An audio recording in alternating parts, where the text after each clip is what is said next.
Okay, so I'm going to show you how you can use definite integration to calculate areas underneath curves. So we're going to start off with this question. It says find the area bound by the line y equals x squared plus 2, which is this curve here. The lines x equals 2 and x equals 5, as well as the x-axis. So we can sketch on the lines x equals 2 and x equals 5, roughly, like this. And then the x-axis is obviously along here. Now, we're trying to find the area bound by all of these lines. And as we can see, that is going to be this region here that I've shaded. Okay. And how can we do this? Well, pretty much all we have to do is use definite integration. So what we do is we put our integration sign. We're going to be integrating this curve because we're finding the area underneath it. So x squared plus 2, integrating that with respect to x. And because we're trying to find this region between x equals 2 and x equals 5, our upper and lower limits are going to be 5 and 2 respectively. Okay, so we've set up the problem and now we know how to calculate it. So let's go ahead and do that. So the first integration part, we're going to get x over 3 for the first term, and then 2x for the second one. Now we're going to substitute our limits into this expression and subtract them from one another. So for the first one, we've got 5 over 3.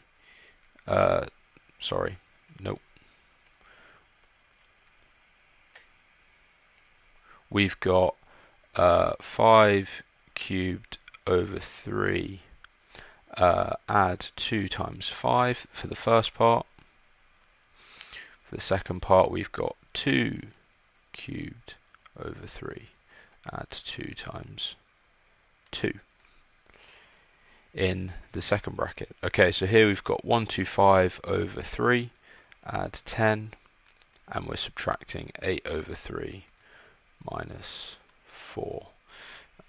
And that simplifies to 117 over 3, add 6, which is 117 over 3, add 18 over 3, which is 135 over 3, which equals 45. And that is the area underneath that curve. That's all you need to do. So integrate between your upper and lower limits, and that gives you this region here. Okay, so let's have a go at another similar type of question.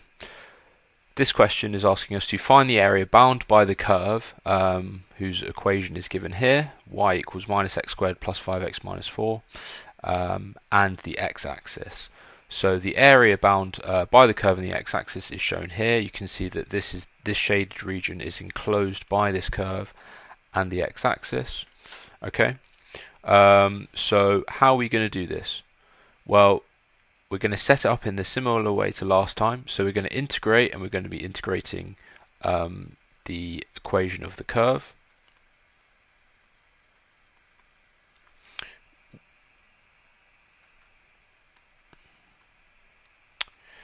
So with respect to x, but it hasn't given us the upper and lower limits, so we don't know what to put here. But we can easily work out what these are using math that you will have learned at GCSE. So at both of these points, what do we know about the curve? We know that y will equal 0 because the y coordinate for these points on the curve is 0.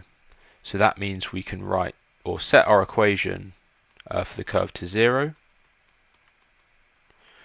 So how can we solve this? We could times both sides by minus 1, get x squared minus 5x plus 4 equals 0, and then we can factorize this.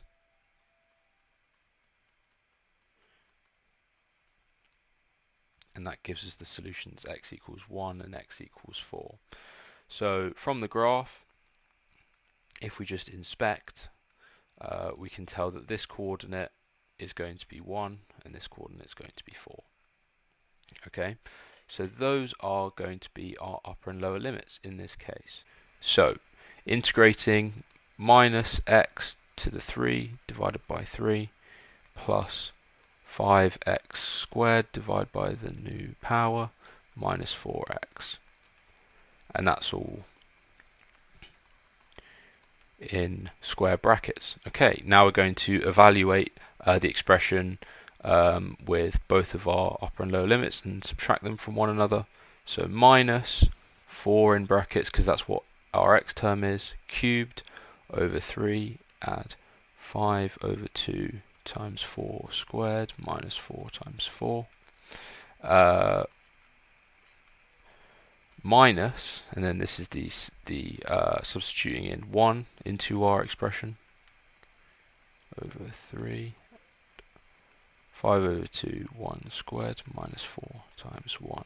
Okay, so we've got minus 64 over 3, add 4 times 4 is 16, so that's 40 minus 16, that's that term there.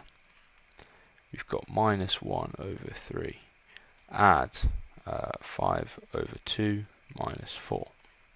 So this term, if you put it in your calculator, simplifies to 8 over 3. And then this term, remember to keep them in brackets, this term goes to minus 11 over 6. And if we calculate this sum, we're left with 9 over 2. Just a quick point, make sure that when you simplify both of these, you keep them in the brackets. That stops you from making the mistake of mistaking this minus sign for this one, and then instead taking 11 over 6 away from 8 over 3 when you should be adding it instead. So make sure to always keep your terms in brackets right up until this final step here. Okay, so got another question. We have the line with the equation y equals x minus 1, x minus 5 here, and it's asking us to find the area of the shaded region. So you can see that it's shaded in dark grey here. Right, so this question is slightly different because we have one area here, let's call it area A, which is above the x-axis, and then we have another area, let's call it B, and that's underneath the x-axis.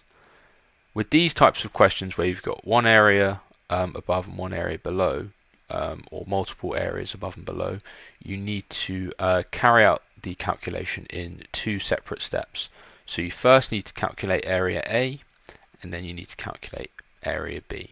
Okay, so let's first work out area A. What we're going to do is we're obviously going to be carrying out some sort of integration.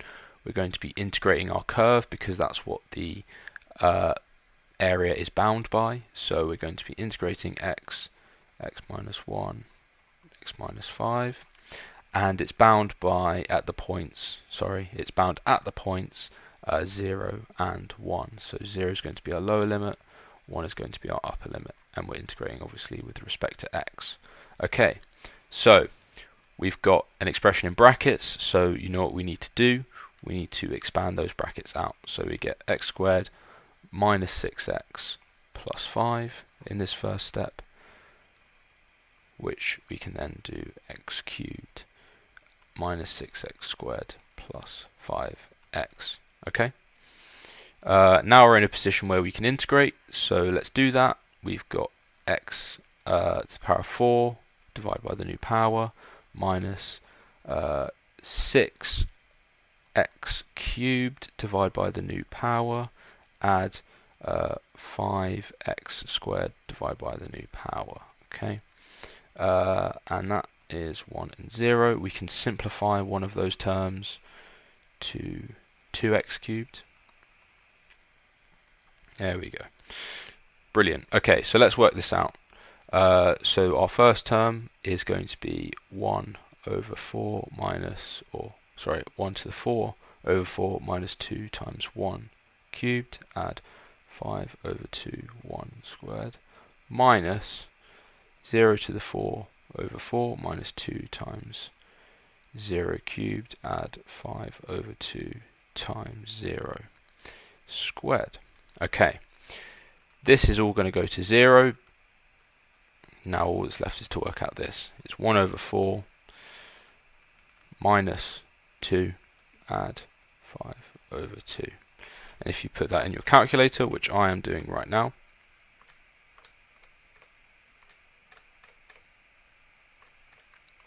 you'll get 3 over 4.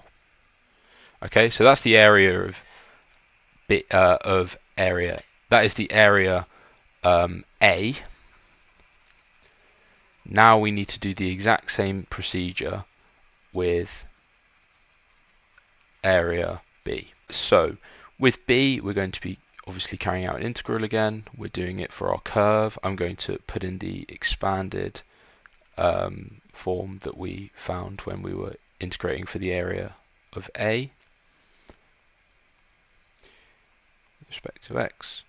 And our limits this time, we can see that the shaded region is bound by x equals 2 and x equals 1. So 2 is going to be our upper, 1 is going to be our lower. Let's integrate that like we did before. So it's x to the 4 over 4 minus 2x cubed, add 5 over 2x squared, which is the same result that we got when we were doing A. Same general expression for the integral, just now we're doing different limits. So let's do this. Let's substitute our limits in to the expression and subtract them from one another. We've got 2 to the 4 add 4 minus 2 times 2 cubed plus 5 over 2 times 2 squared minus 1 to the 4 over 4 minus 2 times 1 cubed plus 5 over 2, 1 squared. Okay, so we know that this will simplify down to 3 over 4. This will be 2 to the 4 over 4, which is 4 minus 16, add 10, I believe. So that is minus 2 minus 3/4, which equals minus 2 3/4, or minus 11 over 4. Okay, so we found the areas underneath both regions of the curve. We found that A is 3 over 4 and B is minus 11 over 4. You might think that the value that we got for B is a little bit strange because it's got a negative, we've got a negative answer, and areas can't really be negative because they're physical quantities. So what does this negative actually mean? Well, up to this point, we've been looking at areas similar to A, where the area that we're looking at is bound by the curve and the axis, but the area is above the x-axis. But with B, what we've got is an area that is below the x-axis, and that is why we've got this minus sign. That's all it is. So how are we going to find from this the total area that is shaded? Well, all we have to do is consider the magnitudes of the areas. It doesn't matter whether they're above or below the x-axis, we just need the magnitudes. So if we're going to find the total areas, all we do is do the area of A, add the area of B. And that is, of course, 3 over 4, add 11 over 4. So essentially we just ignore this minus sign because the magnitude of the area is 11 over 4. The minus sign only indicates that the area is below the x-axis, nothing else. Okay, so if we do that, we get 14 over 4, and that is the total area of the shaded region. Okay, so now you should be able to integrate or use integration to calculate areas under curves.